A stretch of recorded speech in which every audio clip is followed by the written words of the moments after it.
Hola, yo soy Milla Martínez, tengo 20 años y soy de Vitoria-Gasteiz y el año pasado me presenté al concurso Beldur Barik con el corto Me Dijeron y dio la suerte de que ganó.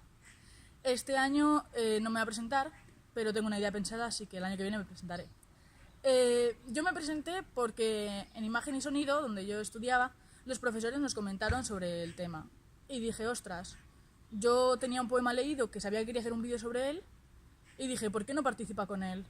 Y participé y sabía que lo que quería transmitir con ese vídeo es, me dijeron, es básicamente, en todos los versos se repite y que no es solo la historia de una mujer, de la escritora, es de todas las mujeres, que a todas las mujeres nos han dicho alguna vez que nos cuidemos, que no salgamos así a la calle, que todo eso. Entonces me pareció importante contactar con un montón de amigas, conocidas y demás para que me ayudaran. Bueno, el resto del proceso fue bastante sencillo porque grabé 4 imágenes por Vitoria y no hice mucho más. Luego, para mí, la jarrera Beldur Barik sin duda es sororidad, es el ayudarnos las unas a las otras y no tener miedo. Y es básicamente eso.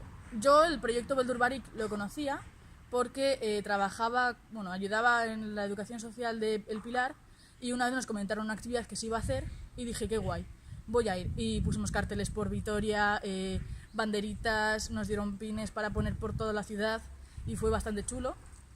Y sobre el concurso, si alguna amiga se quiere presentar o algún amigo, yo le voy a decir que sin duda que me pregunte, que yo le voy a ayudar a lo que sea, porque es algo muy importante, sobre todo si tienes una idea importante para plasmar.